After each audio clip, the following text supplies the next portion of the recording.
Welcome to Handle the Daily, where men who are husbands, dads, and entrepreneurs come together to conquer the day. This is more than just a podcast, it's a movement.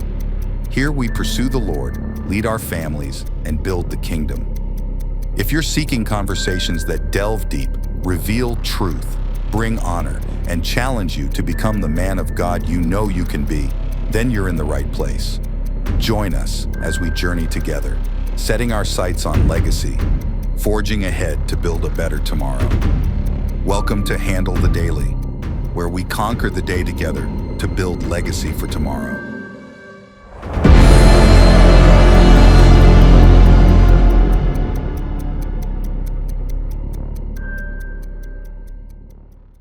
Hey everybody, welcome to this episode of Handle the Daily, and today I have a good friend, Alex Loredo, on with me. And today, it's a Monday episode, and we're going to talk about his role as husband and dad. Alex, man, long time in the making on this conversation. Seems like we've been talking for a couple months now, and it was just really cool how God just set it up. But man, welcome to Handle the Daily. Man, thanks for having me. Appreciate it. So we always start out every episode with prayer. Mm-hmm. You want me to kick it off? Yes, please. Lord, we just thank you for today. I thank you for what we're about to have conversation on.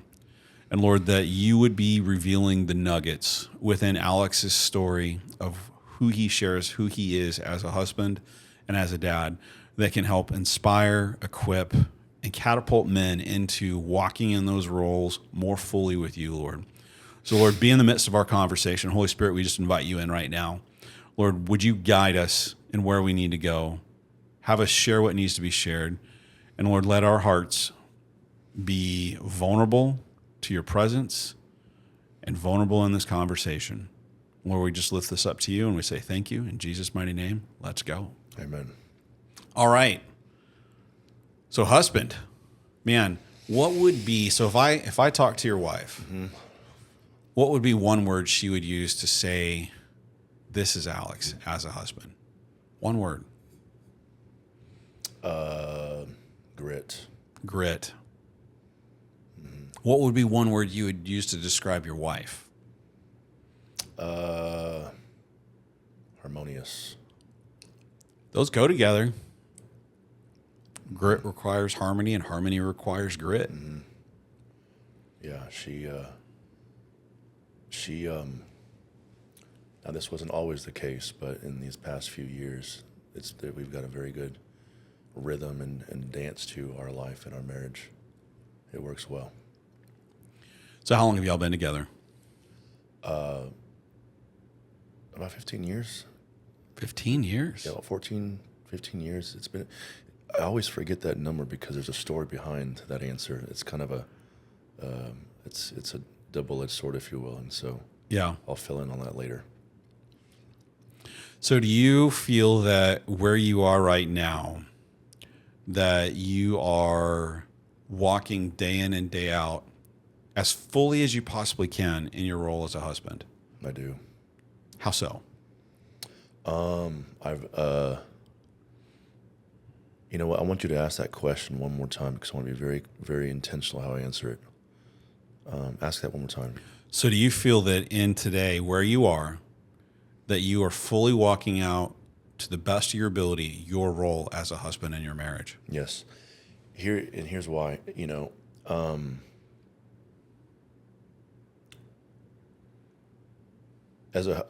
both a business owner, a husband, and a father. You know, and the reason why I say yes to that today is because there was a point in my life where, by default, we kind of unintentionally fall into the role as a business owner, and over time that becomes more of a priority when it comes to your attention first before your, it becomes a priority first, and then your role as a husband and a father kind of becomes second, and almost so much so that where just you fill in the gap when you can in a role as a husband and father. Today, and I've been in business and I've been an entrepreneur, business owner working for their companies for probably coming up on 8 years now. It's awesome, man. 7, 8 years. And so even it wasn't until actually this August last year, life squeezed me. It just squeezed me to the point to where I had to really intentionally stop and reassess, my vision for both myself and where I wanted to be in life. But more importantly, reassess and do inventory on my heart and my posture and position as a father and as a husband. And to answer the question, I may not. It looks very similar to the time that I put in now when it comes to sales and what I do for a living. However, it's more so about the quality versus the quantity when I'm home.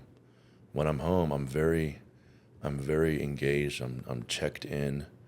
I'm self-aware of kind of where I'm at mentally, so that I can serve my wife and my kids and my boys as selflessly as possible. And so that's the best way I can say it, is that today, when it comes to my position as a husband, when I'm home, phone's off, business off, everything's off, and everything's about her. In Ephesians, it talks about how we're supposed to serve our wives. And so I'm trying to implement that as much as I possibly can. Yeah, because it goes our relationship with the Lord, our relationship with our wife, our relationship with our kids, and then everything else. Yes, sir. So you had said something, and I want to ask this question. And I remember we talked, I said I might ask some tough questions. So previously, would you say your work was your mistress? Oh, absolutely. Why? Because it was, it just consumed me. It consumed me so much so that's that's all I could think about. That's all I could visualize. I mean, it's like when my wife or my family needed my attention, I was very short. Mm-hmm. I didn't leave enough in the tank to give them attention where they needed it. And so it's just the business. I didn't have a role model or someone give me this handbook. Hey, this is how you're going to be a dad. Hey, this is how you're going to be a husband. And more importantly, when you start this business, this is how you're going to be in business. I just had to let life's opportunities and lessons present themselves, and I had to learn from them as best I could. It's good, man. So at that time when work was your mistress, how would you say the unity between you and your wife was, as far as communication, intimacy, relationship, and just being able to have good conversation? Because I'm sure, just in the little bit that I've gotten to know you, you're quite a man of authority. And so I imagine you married a lioness, and she probably challenges the crap out of you from time to time. Even though she may have harmony, like that's the word you used, I bet she meets you toe for toe in the grit side, especially when you need it. Oh, she does. Oh, she does. She does. But what was unity like at that time whenever you were more dialed in on work and less dialed in on husband and father roles? There wasn't. Okay, so what happened? Was it a year ago, August, where you had to slow down and reevaluate? Is that where you guys began to get back into unity? Well, that's yeah. That's the perfect word. Began. That is where it really started. Was that for the first time in this 14, 15 years of y'all being together that you started to find unity? We didn't start. We realized that we had to start, and here's why. If I were to say that, if I were to answer this in two ways, it wasn't up until probably maybe 3 or 4 months ago where we got a good rhythm down. Good. A year ago, this time last year in August, a problem presented itself. I love problems as long as they're not my problems to solve. Come on. Yeah, I love problems. I can help you solve yours, but don't ask me about mine. And not only was this a personal problem, it was a big problem. Yeah. And it wasn't a problem that there was going to be a quick solution. Mm. It was going to be a long, uncomfortable, where it's going to require a lot of inventory for me personally, as a man, as a father, to get to the surface level of this solution, if that makes sense. It does. Did you reconcile it? I did. On a 1 to 10 scale, how big was it? It's pretty big. I'd say up there about an 8. Okay. Yeah. So sizable. A life changer then. It was. And I'm excited about the transparency and the vulnerability about this response, because there's going to be people that listen to this that are going to know in detail, because God ordained those appointments and those relationships for them to meet me where I was at that time in my life, to really walk with me. And so when they hear that, they're going to know, and I want to listen. I want to preface this, being super, super duper personal is not something I would consider myself my strong point. And so with this being personal and not just being personal, this is very personal. And so this setback really made me reassess the direction that I wanted to go in. It wasn't really about business. It wasn't about business anymore. It had nothing to do about business. It was things that I knew that I had to address in my own life, but because I continued to push them down over and over and over, and they got even further down whenever business happened, and the idea of getting to business, and it's like finally God allowed me to get to a point in life and business where I could go no further until these issues were dealt with personally. And I think every man has that moment, because it's easy to have avoidant behavior. And oftentimes you'll find men, like you said, I'm okay with problems as long as they're not mine. That right there screams avoidant behavior, just because it's easier to deal with someone else's stuff than it is to deal with your own. And especially being an entrepreneur, the very thing that you do for everyone else that you do so well, do you do that for you? I do now. Do you give yourself grace? Do you give yourself empathy?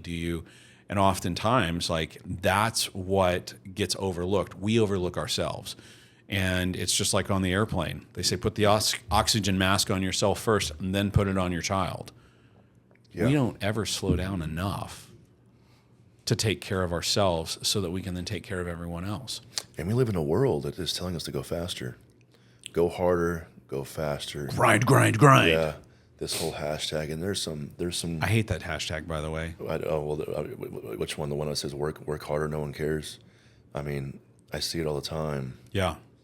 And there's a component to it, like the DNA behind that response. I understand. However, it's a scarcity mindset. It is.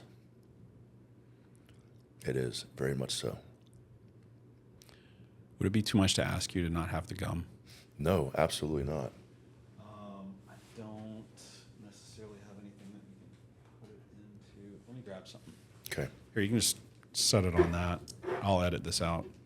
Cool. And I believe that you'll edit it very well. It was just causing your speech to not be as clear. Yes, thank you for catching that. Yeah, you're welcome. Sorry. No, it's okay. So this whole thing of where you got reset. So because it sounds like you're wanting to share it in the episode. Are you going there with that or not? I am at some point, and okay. I'm praying that God will allow me to share it in a way that's very intentional, and I don't want to quote unquote wear the mask. I want it to come out exactly the way. Okay. I don't want to pry. Yeah.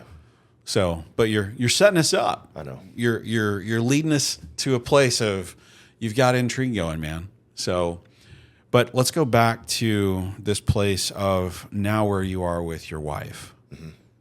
Man, what does a day look like? Just this morning, and this is not usually the case, but this is what we aim for. Just this morning, we got to. I've been on the road all week. I've been gone for work, and so I was exhausted. And so I kind of gave her a heads up. I said, "Hey, here are the marching orders. Here's what I'm planning on coming home." And this is the part of marriage that is so amazing today, is that we have such a good, like I said, rhythm to our relationship that she like set the atmosphere of the home so that as I came home, I can, quote unquote, take my armor off and just be myself. It's good, man. And kids were down, dinner was made, house was done, and so we were able to have dinner, catch up real quick, and then kind of just get to bed. And we got to bed last night like around 7:30. We were out. Wow.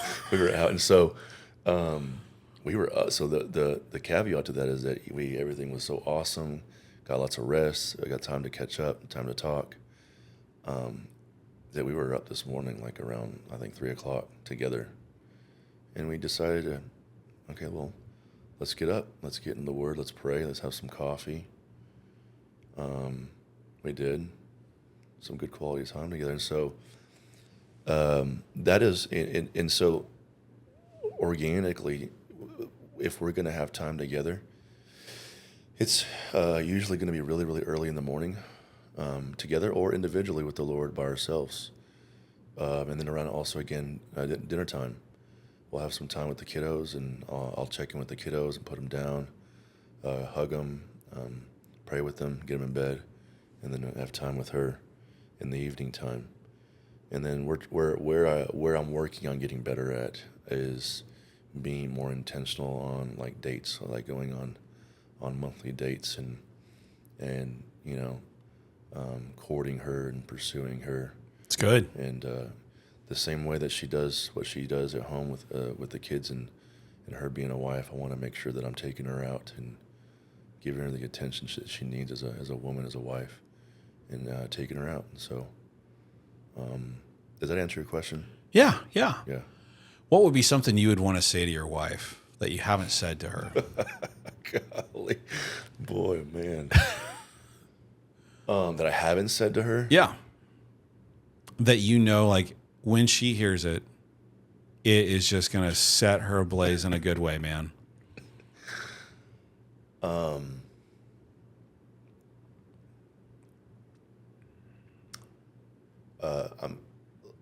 Wow.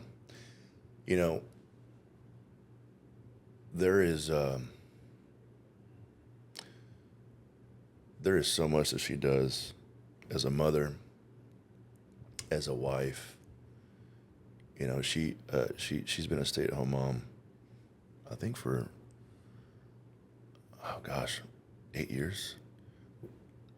She dabbled in some stuff to make a little bit of an income for herself, or some things that she likes to spend money on. But overall, for the most part, our youngest is 8 years old, and so she's been a stay-at-home mom for 8 years. And it's for someone like my wife and how she's wired, she also needs to be challenged. She also needs to have something that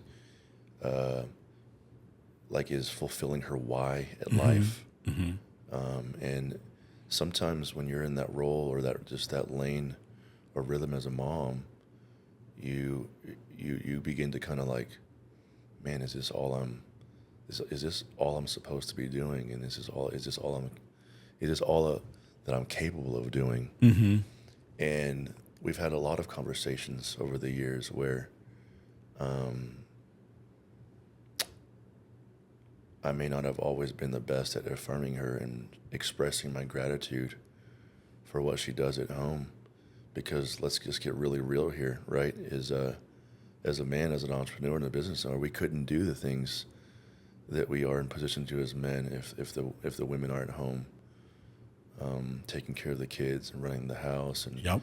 getting the groceries, and I mean the list is so long. And so I know that I've told her this in person, but I really want her to hear me when I say this, that I wouldn't be able to be the man that God designed me to be had she not been in position to do what she does at home with her wife and kids.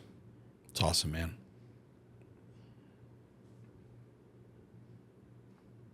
What's going on right now? Well, I mean, we might as well, there was a time that we weren't, that wasn't the case, Yeah. Marriage is hard, man. What? Like, dude, marriage is... Someone who knows all the things about you, Yeah. except every single thought, but they see the actions, Yeah. or they see the inaction, Yeah. and they get to see it daily, and they get to see you at your worst. And sometimes they don't get to see us at our best. You know what? I want to pump the brakes and go back. Do it. Because there's a second layer to, and I probably am doing this to myself and putting myself in a position to where I just listen. I was incarcerated for a long time. I made a lot of bad choices in my life, and we can talk about that more in detail, maybe a different time. But from a surface level standpoint, is that my wife and I, we were together, before I went to prison. And not only we were together, we weren't married, but we were engaged, and we were expecting a child. And I didn't find out that we were having a boy. I didn't find out that I was having a son until basically the week that I was leaving for prison. And the reality is that, I told her, I said, listen, I want you to live your life. I want you to focus on yourself and our boy. And if that means that you find someone that's going to love you and make you happy, I want you to pursue that.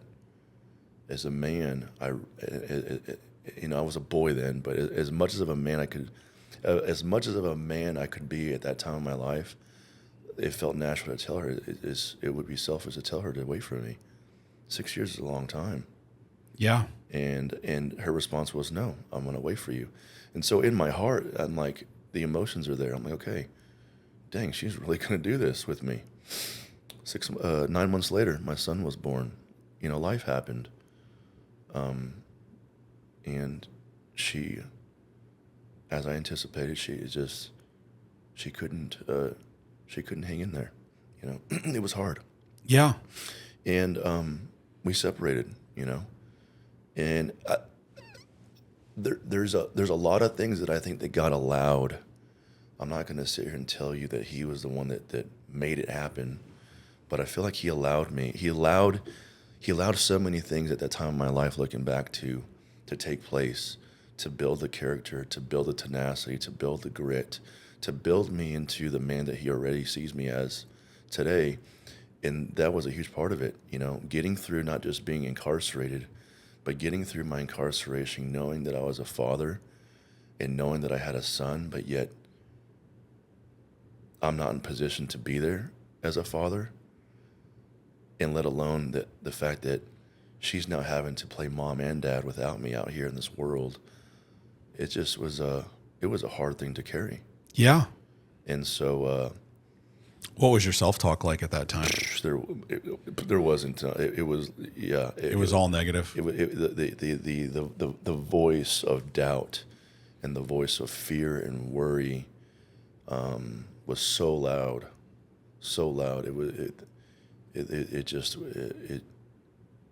It's ironic that I was in prison, because physically I was in prison, but I was more so incarcerated mentally. Yeah. And so, on marriage, and if there was one thing that I would say to my wife,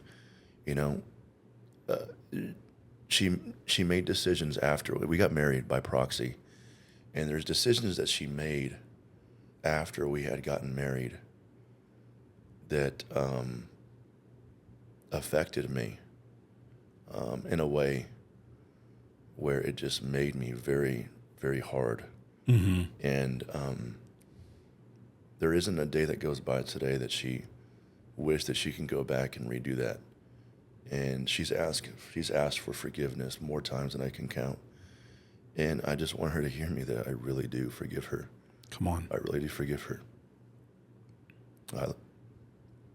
It's awesome, man. I forgive her. I love her. And that she's not that woman anymore. Now she's my wife. She's a gift from God. It's awesome.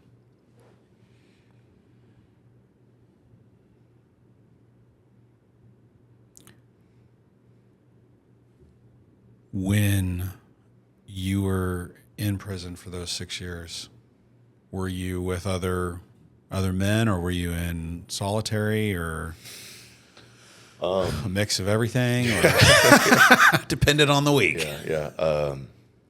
You're around a bunch of other guys. Yeah. Yeah, you're very close and very involved, and you're doing life with a bunch of other men that also come with a lot of different things and trauma and just stuff. That's why we're all there. We got a lot of stuff, and I was gonna say, but I've not been to prison. I've been to jail, but I've not been to prison. Yeah. For a sustained amount of time. But I could imagine from other men that I've talked to that have been incarcerated, the ones that have found the Lord, they have said that was one of the best things for them. I agree. It was one of the times where they had to come to terms. Yeah, they had to deal with their demons and let them go and embrace who God has made them to be. And when that was the only thing that they had that gave them hope, that was what sustained. Was that, do you have a similar story there? So here's the thing, is that here's the raw and uncut truth. We all have stuff, right? Yep. But the reality is that we know that we have stuff. We're aware that we have that quote unquote stuff, but are we bold enough and willing enough to address that stuff and sit with it? Come on. Out here, life is just so busy. It's pulling you in all different directions, and it demands your attention sometimes so much so that you just don't know how to stop long enough to examine your heart and do inventory on the things that you need to change. In prison, guess what? You got all the time in the world. You're almost provoked to sit down to assess your stuff. How important do you think that time of slowdown has impacted you where you are now, especially just on the topic of your relationship with your wife? Oh, it's the reason why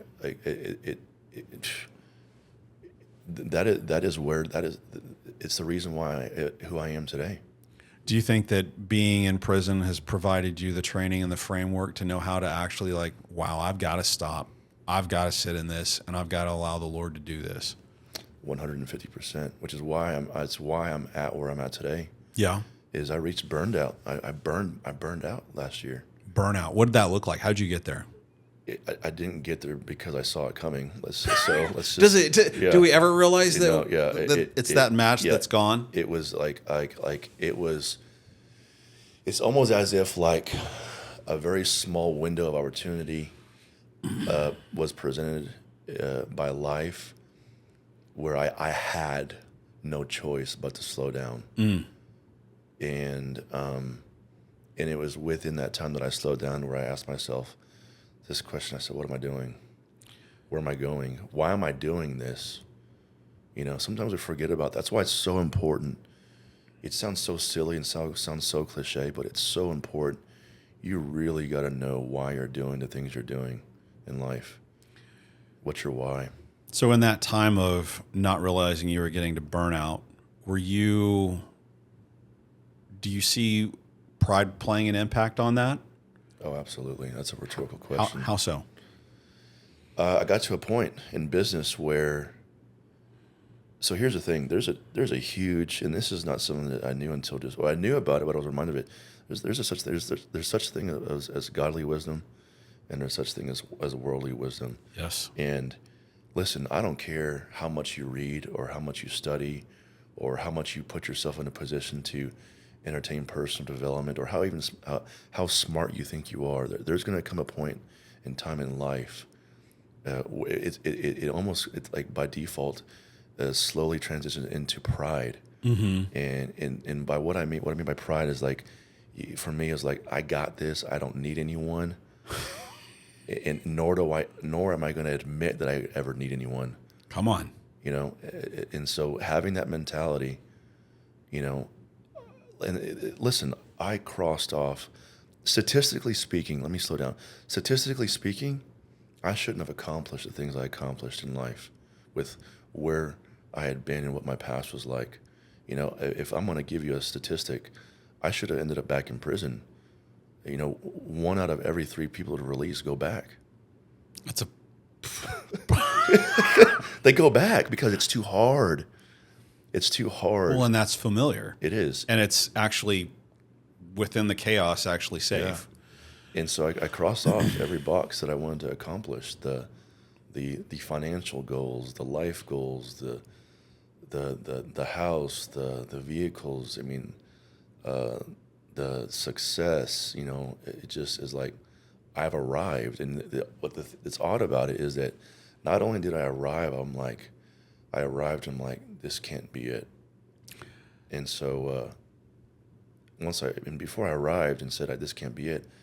And it's like pride almost hit its like second gear. I got to find something else and something bigger to go after. Okay, so was that ambition that was driving you to go after something bigger, or were you actually in a place where you were dreaming? I was dreaming. Okay. Were you dreaming with the world, or were you dreaming with the Lord? No, I was dreaming with the world. At that point, I was like, I got to work myself out of this position as business owner. How am I going to do that? Is it feasible? Can I do that? Right.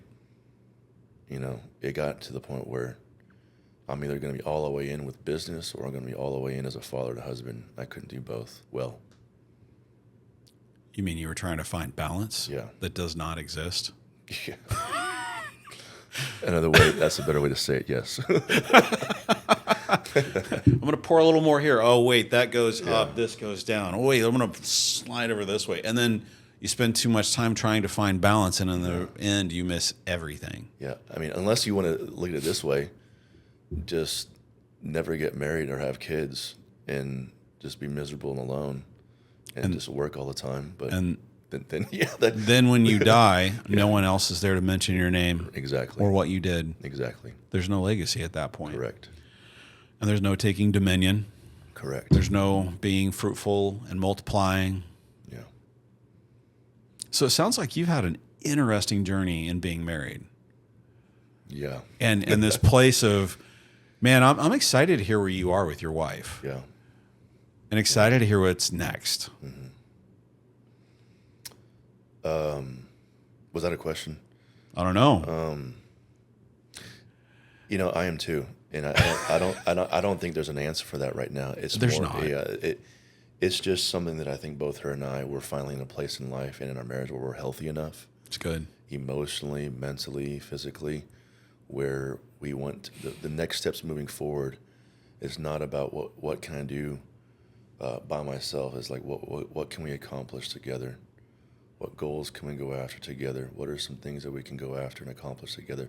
What are some things that we can put in place and manufacture within our routine and rhythm of life where it's not only going to affect us and the direction that we take ourselves as a family, but it's going to set our boys up for success when they're older and in a position to lead their own families. So you mentioned boys. Yes. How many kids do you have? So we have 3. Okay. I've got a stepdaughter, and we've got 2 boys together. Okay.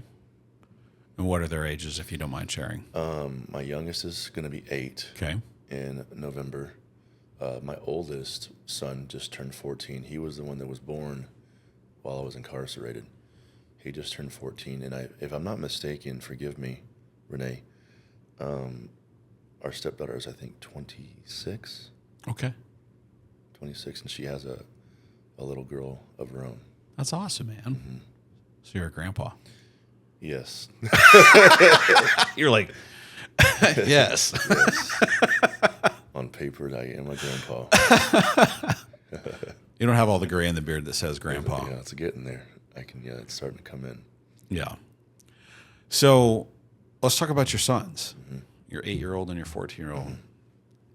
What is your relationship like with your sons? Goodness, man. And those are like 2 very different age ranges. Like I remember, so I've got a daughter, she's almost 18, and then I have a 10-year-old son and an 8-year-old son that are biologically mine.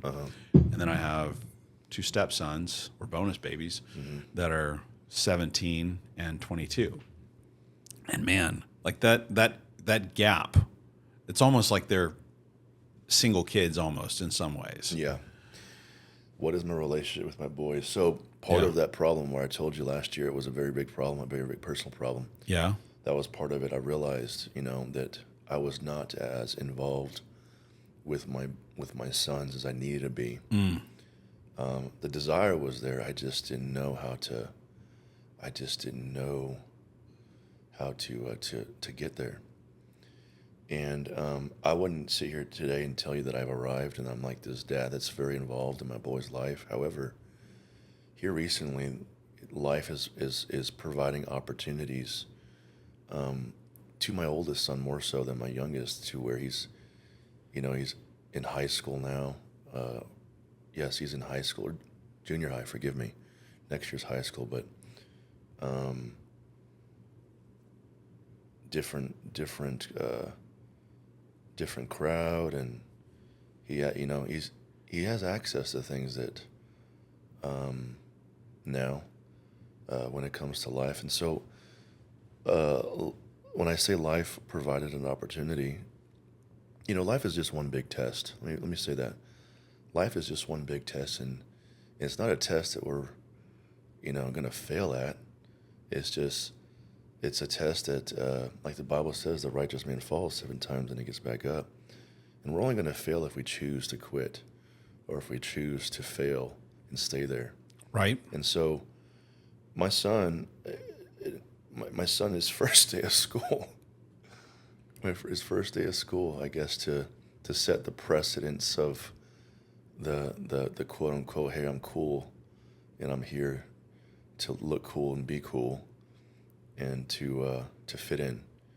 And there's something that he did, obviously it wasn't cool. It may have been cool in the moment to his friends, but it landed him in the principal's office, and I got a phone call. Oh. And I'm like, well, this is a good way to start the first day. And so what I'll elaborate, he did something that was inappropriate, that will fall in the line with harassment, and here I am. I'm like, and when I got the call, and I'm like, how am I going to use this opportunity to not modify his behavior and to come off very upset and angry as a father? And how can I switch my perspective and look at this as an opportunity, as a window into his own heart, and to steward his heart as my son, and to meet him there? And that was the question that I asked myself. How am I not going to go immediately to the behavior modification, the performance-driven response? Hey, that was bad. You can't do that. Versus, hey, that was bad, and here's why we can't do that. And then jump into scripture. One word difference. All you had there. Yeah. And so to answer your question, how's my relationship with my son? It's better. Good. It's better.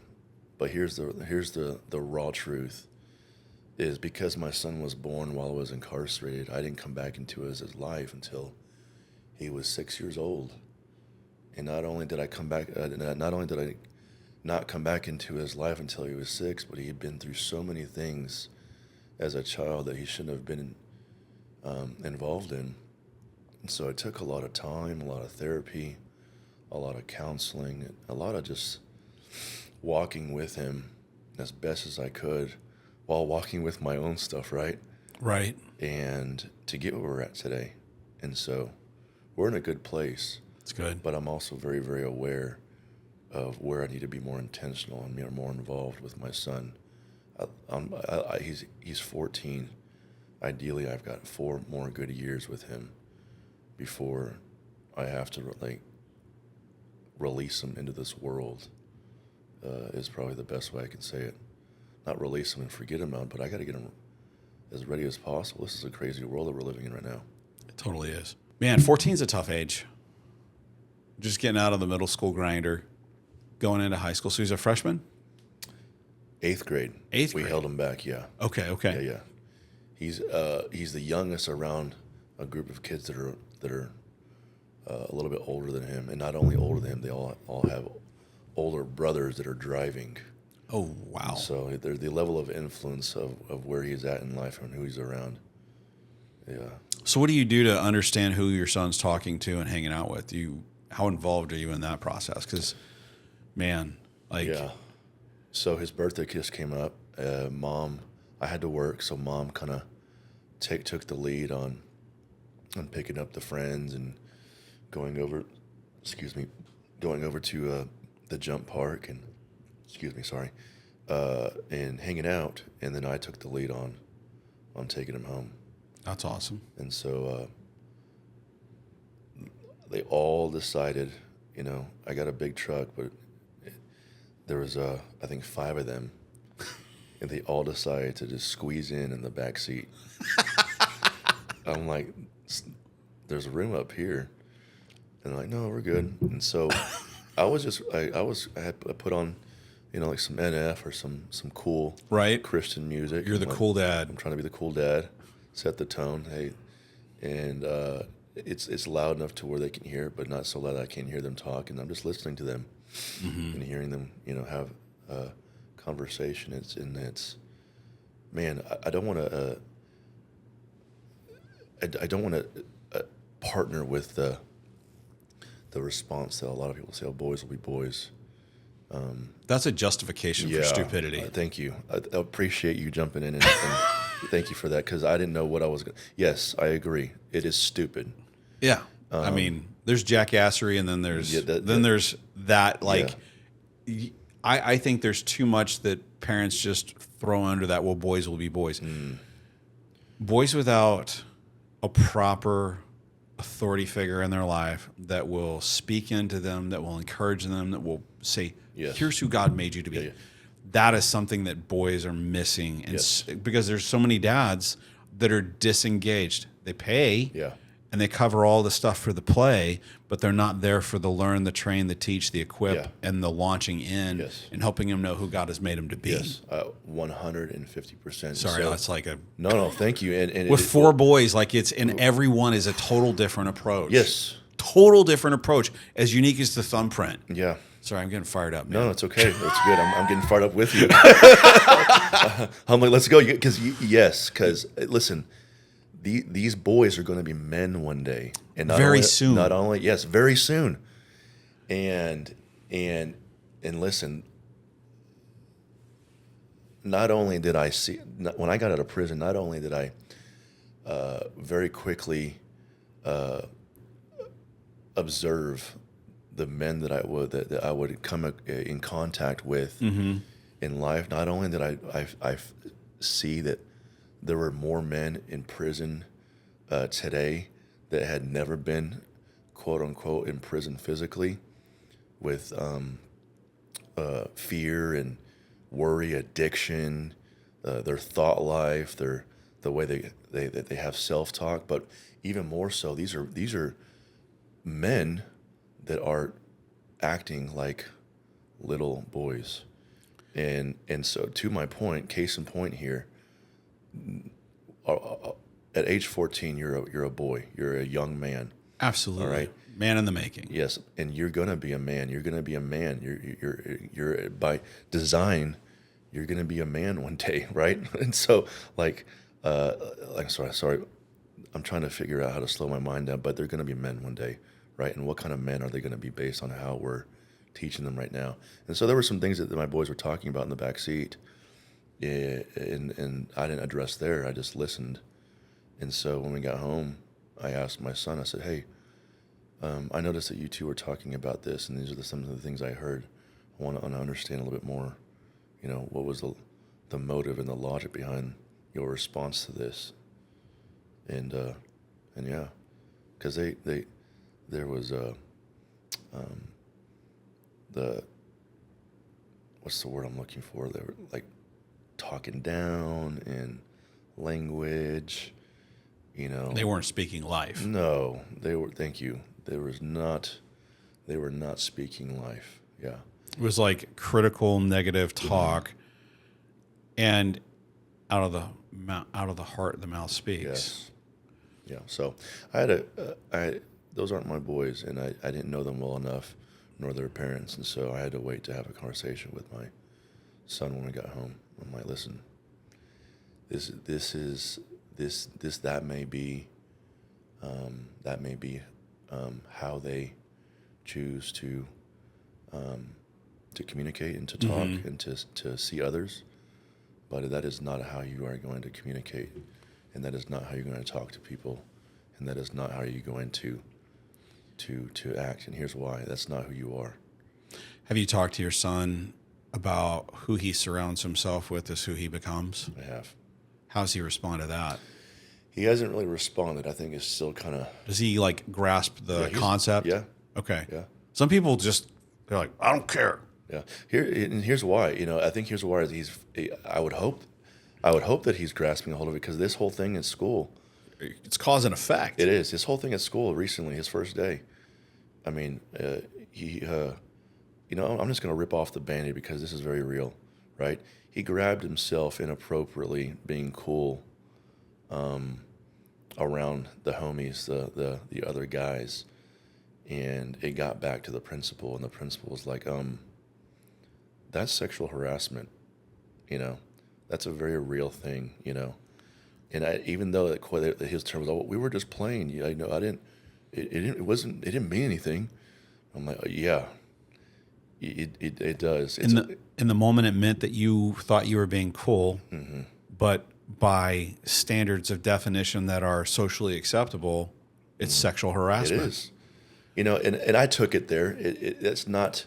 He got I think in school suspension that day, and it was just it was a slap on the hand. But I'm like, no. Did you ask him what tone he wants to set? Yeah, and so here. Let me say this: I got a call from the teacher. We talked. And the following day, and then I talked to him later that evening, and I told him, I said, we're going to talk about this more when I get back in town from work, but I want you to know that this is unacceptable, and here's why. And then I talked it about the principal talked to me the following day, and then basically everything I talked with my son about and why this is so serious. It was reiterated from the principal the following day, and I ended the conversation with the principal. I said, hey, this may be a very unusual request, but do you guys have an officer there on campus, don't you? And she said, we do. I said, all right, here's the part where it may seem unusual, and if it is, just let me know. But I want him to hear. I want the officer to share with him. I want my son to hear it from him. I want the officer to meet with him, to sit him down, and to explain to him the component of the law behind what he did with his actions, and I want him to hear it from him. Is that something you can do? She said, I can. And Mr. Loredo, I just got to be honest, it's not something that we've done in a really long time. However, it's also something that I feel like the husbands and fathers have gotten away from. So yep, I appreciate that. Yep. Because oftentimes you'll hear the parents say, well, it's your fault, teacher, your fault, principal, that my kid did this. Correct. I know one time I did something in school, and my dad said to me after he found out, he's like, would you have done that in front of your mom? And I was like, no. Why the heck did you do it? Mm-hmm. If you wouldn't do it in front of your mom, why would you do it? Yeah. Yeah. So yeah, my relationship with my son's good. It's good, man. He knows I love him, and he's very aware that my position on how I choose to love him is through discipline, and so yeah. One of my close friends who has a men's coaching platform called Saints. Mm-hmm. He and I were talking, and he said this statement. He said, when the boy is healed, the man arises. Yeah. So while your son is still a boy, help him go through those things that he needs healing on. Absolutely. So that he can arise at the right age to be that man that God has made him to be. Yeah. And I'm going to, add to that,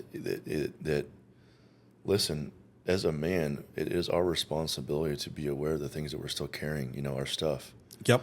And here recently, I made a decision to nosedive into stuff that I've been, pushing down.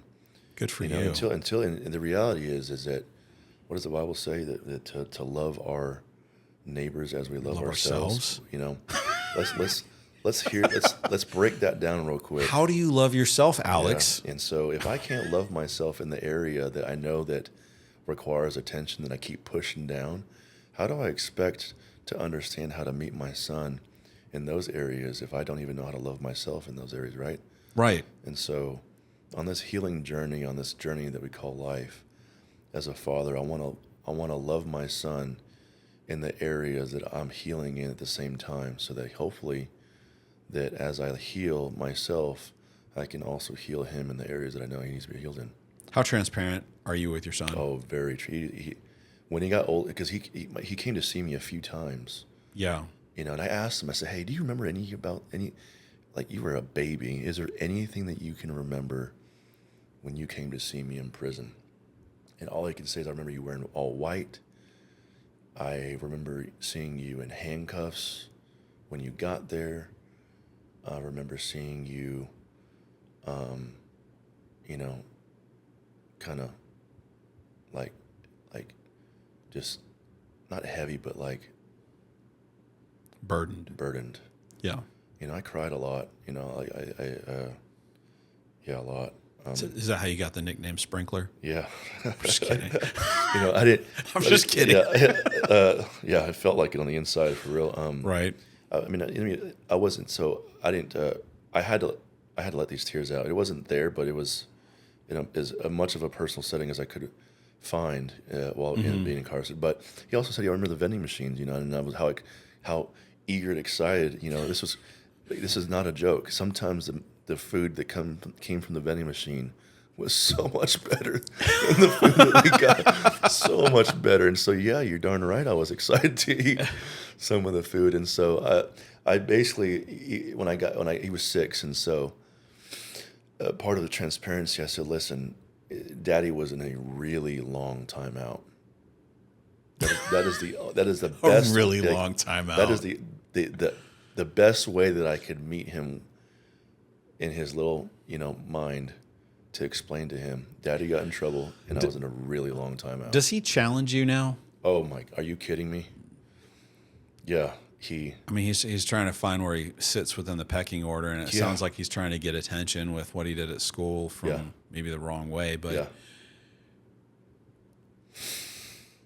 I know whenever I was a teenager, dude, the stuff that we did in high school is classified as terrorist level activity now. Yeah, like he's 14, right? At 14, listen, I caught the crime that led me to my incarceration. I caught when I was barely 17. Let that sink in. Listen, the cost of sin isn't the actual act and cost of sin. The consequences aren't usually immediate. The return. Let's use the return on our choices. Investment? The return on investment with our choices is more a long-term effect. And so the things that I was doing at 14 and 15 and 16, so that by the time I was 17 years old, it was going to happen. It was going to happen. Are some of those generational? They are. How have you been dealing with those so that they don't fall onto him? Yeah.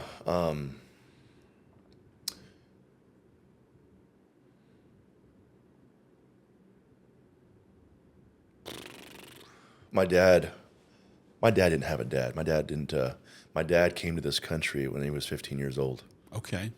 And he didn't have a father. Yeah. And so he said, where did he come from? Mexico City. Mexico City. Okay. Yeah. And so here's the thing about my dad. He was more of my friend than he was my father. And the reality is that at the time, I think that's what we think that we want, is that we want a dad that's going to be cool, that we can feel safe enough to go to and talk about, girls and porn and addiction and drugs and you're just checking all the boxes. Yeah, and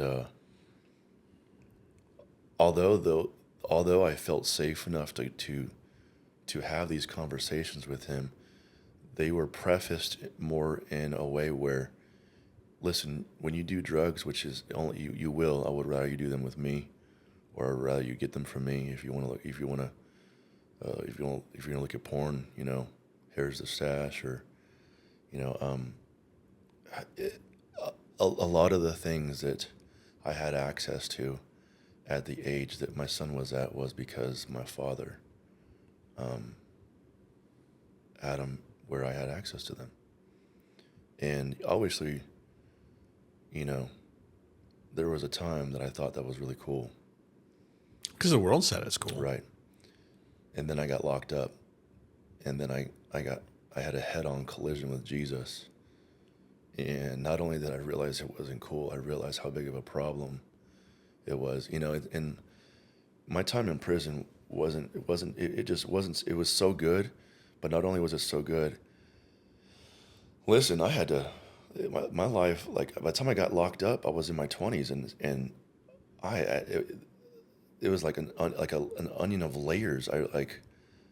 Dude, when I got all the way to the beginning of where I could see where it all started, and it all started when I was 3 years old, and my parents were trying to, to provide, and they worked a lot, and so one of the ways that my dad and my parents came together was we're gonna have a babysitter and like an in-house nanny, and my dad had a niece that wanted to come to the States, I believe, and she lived with us.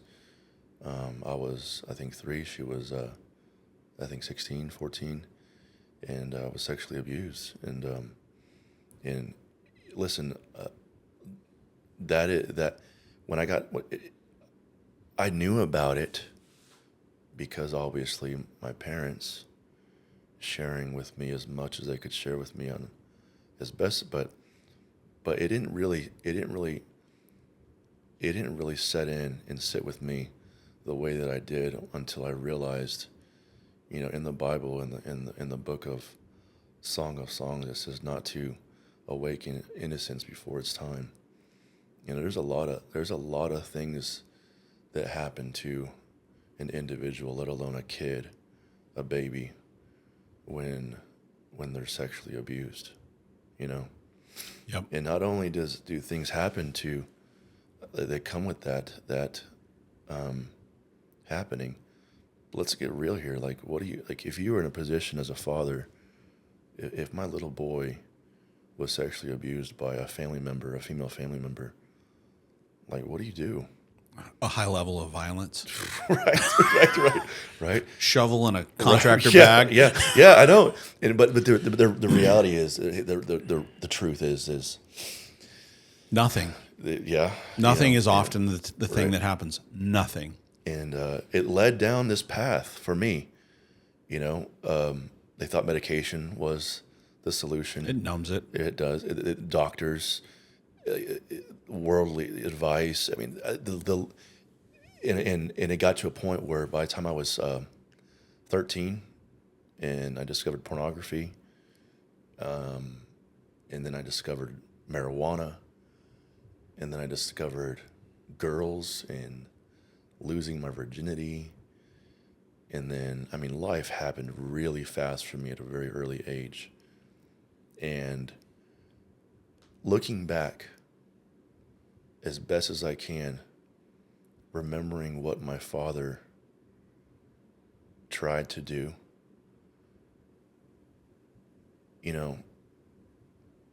one, he did the best he could with what he knew he knew how to. But I'm trying to form a sentence here. Dads aren't supposed to enable; they're supposed to equip. Yeah, and he didn't. Yeah, and that's the thing, man. Like, I think oftentimes there's always the best intentions, but without the right framework. Right. And when someone has not ever had an encounter with the Lord, they don't have the opportunity to have the right framework, to be able to dive into the Word and understand, like, here's who God made you to be. Right. And when you're trying to fill that void, because our hearts are made to seek Him out, or anything else that will fill that void, but that's an insatiable void. Yes. And that's why we have to get into the Lord's Word daily. Yes. To renew our minds and renew our hearts. Yes. Which is why I love the title so much, Handle the Daily, because... Where are you at in the whole forgiveness process of your dad? Sorry, that might be a really hard question. I just realized after I said it. I know forgiveness is a journey, but like, as I saw you sharing, like, I could see there's a tenderness for your dad, but I still feel there's some angst. Yes. Listen, there is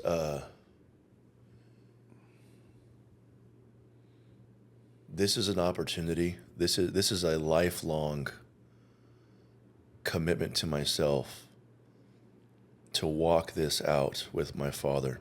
Yeah. Is he still in your life? Yeah, we talk. Okay. We don't talk a lot, but we talk. The Bible says that we're supposed to forgive 70 times 7, and if you do that number, that's a big number. Yeah, it's more than one. Yeah, it's more than once. And a lot of people think once is all I need to do it. I have forgiven my father. However, there are still things today that I've yet to. As you sift through the mess, oh, dang, I got to forgive for that. Where are you in forgiving yourself, though? Overall, I'm in a much better place. You know, look, man, this thing is. But you didn't answer the question. I know. You didn't answer the question. You avoided it. And I want to say one thing before you answer. So I was listening to another podcast, Order of Man. And in one of the episodes, it's an Ask Me Anything episode. Mm-hmm. And Ryan and his buddy, I can't remember his name, but they were talking about how the level of empathy we give to others is also the level of empathy we give to ourselves. And I know that from our conversation we've been talking, that you've been in this journey since last year of starting to have empathies for others. And it seems like you're trying to do it for yourself. I am. But as we got into this whole thing on forgiveness, like I'm realizing, like, Alex, go back to like that. Yeah. How do you love yourself, brother? It looks different today, Chris. I'm gonna level with you. It's different today. Okay. And I want to answer this in two ways. How do I forgive myself? And have I forgiven myself? And how do I love myself? When I got saved, man, I want to tell you something. I got saved in prison. I had my encounter, and I came to the end of myself when I was incarcerated. Not only was I incarcerated, I was in solitary confinement. All right. So were you making some fun choices to get there? I was.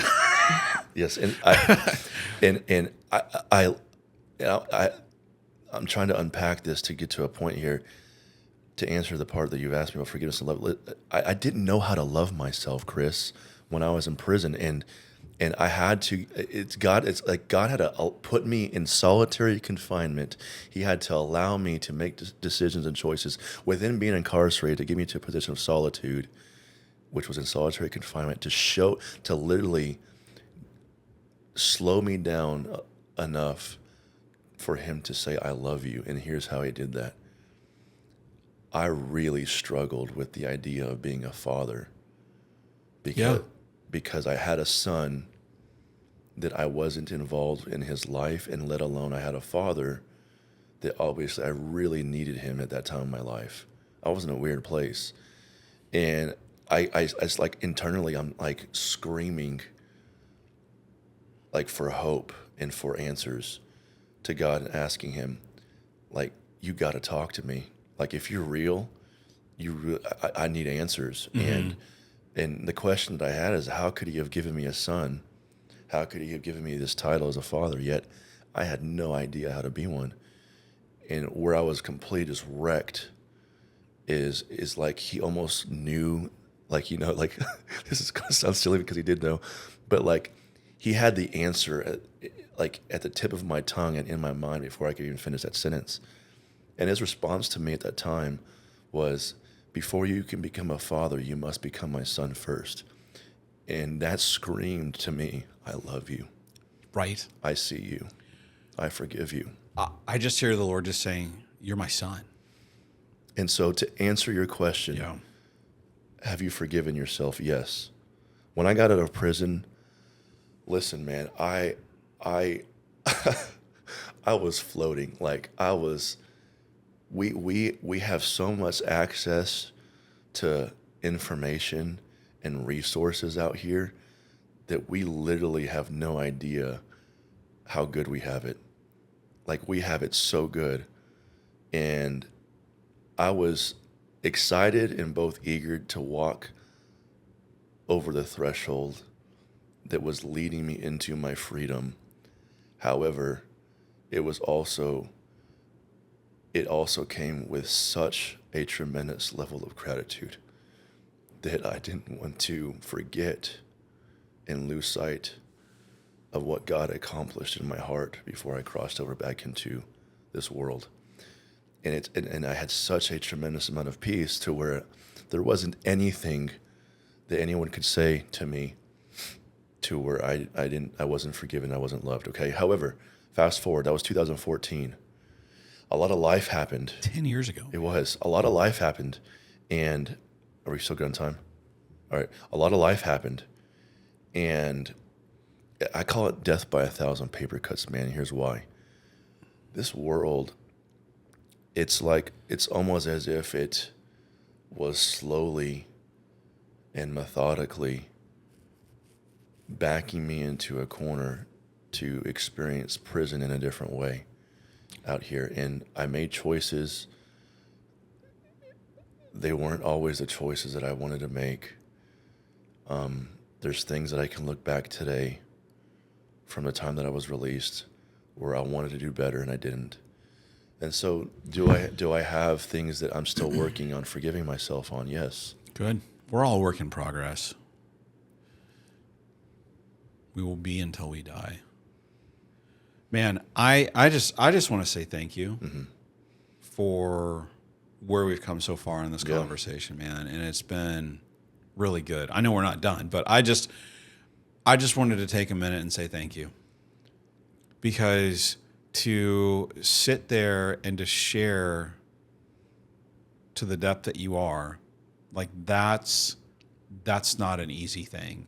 And to sit there and not just talk about it, but you've been like feeling it and walking things out. I don't know if you had an idea of what you wanted to share coming in versus what you're sharing now, if those are the same or if they're different. But I just wanted to say thank you for your level of transparency and vulnerability so far. I had no idea what I was going to talk about but yes, thank you for having me, man. Yeah, man. I'm enjoying it. Listen, this is, I hope that in the spirit of transparency and how vulnerable I'm being, that God puts the right person, the right man in the right place where they can hear this and hear in a way that they are loved, they are seen. And trust me, if there's anything that, like Paul said it, I'm the chief of all sinners. if there's anything that I could have done wrong from a worldly sense, guess what? Guys, I've done it. Check those boxes. Yes, I've done it. So and you're still loving the Lord and loving Jesus. Yes. Come on, man. Yes, man. So how do you want to leave this episode? Like concluding in your role as a husband and as a dad, what would you want to say to the audience to just help them have a takeaway? I would say, man,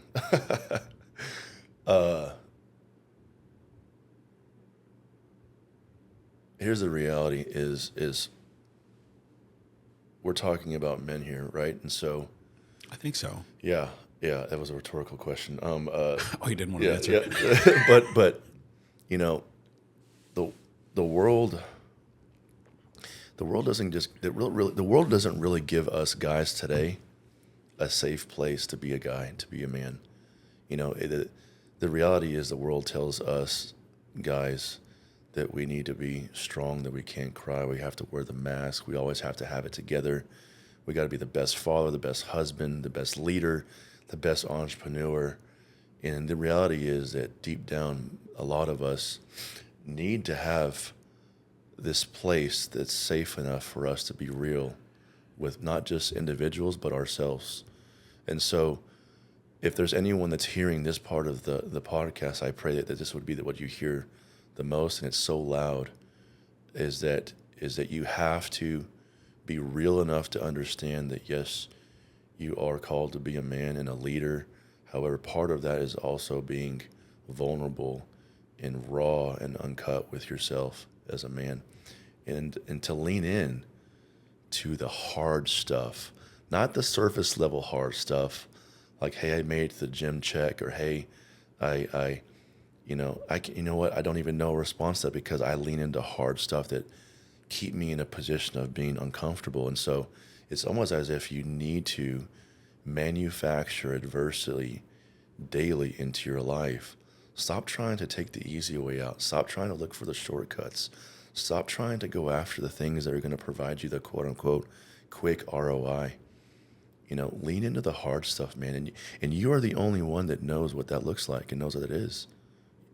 Do inventory, examine yourself, and look for the things in your life that you're pushing down, and lean into them. Go after the hard stuff, man. Yeah. And I think too, with what the world says, is if a man is going to be in touch with his emotions and vulnerable and everything, that you can't even be a man, that you need to be acting like a woman. Ooh, come on now. That Let's you go. have to be in relationship with another man. Yeah. And so to be a man of Christ, to be a biblical man, that means that you have to be weak, that you have to have no backbone, that you have to turn the cheek, that you can't be strong, that you can't be a leader, and that you get to be under someone's heel. Yeah. And I think that is totally counterfeit to what the Bible says we need to be. Yeah, let's go. But we have to die to self. Daily. You want to close us out in prayer, brother? Yes. Lord, we rush to your throne of grace with gratitude. I just thank you for the opportunities that you almost like positioned me by default to slow down. So I just thank you for rest, but not just rest, but resting in you. And not only resting in you, that positioning us to have faith, that in that rest, that we don't have to have it all figured out. We don't have to have all the answers.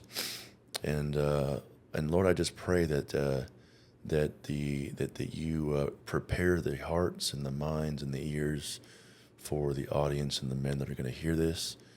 And I pray that you would meet them exactly where they're at in life. Only you know and they know. And I pray that you'd meet them in a way that would completely just wreck them the way that you wrecked me in prison in solitary confinement. They would leave that personal encounter not just changed, but they would leave it knowing that they're loved and they're called a son first. In Jesus' name, amen. Amen. All right, guys. Thank you, Alex, for being on this episode of this, man. And so what I would ask you to do is just do like Alex did. Get to that place of slow down and sitting in it. And it doesn't have to just be because you're in physical prison. You can do that where you are by literally saying no to all the things that need to be said no to, so that you can come to the end of yourself, so that you can find where the Lord begins and ends with you. And so just go back and listen to this episode. Don't rush through this. Listen to it. Make notes. Write some questions out that you've got. Like, go back and some of the questions that I even asked Alex, ask those to yourself. I try not to ask any question to anybody that's a guest that I will not ask myself. So I want to make sure that I'm asking myself those same questions. Where am I? What am I doing? How am I doing these things?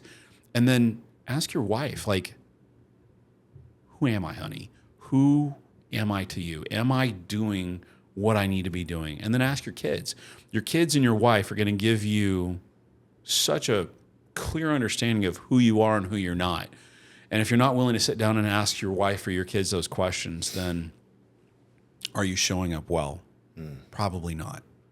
So guys, seek out the Lord for where he has you and what he has called you to be, and know your identity. And guys, this concludes this episode of Handle the Daily, and we're conquering today so that we can build legacy for tomorrow. Thank you for tuning into this episode of Handle the Daily, where we conquer the day together so we can build legacy for tomorrow. If you found this episode impactful, share it with other men in your life. Make sure to subscribe to our podcast, like, download, and share. To stay up to date in all we are doing, visit our website handle thedaily.com and make sure to tune into our next episode.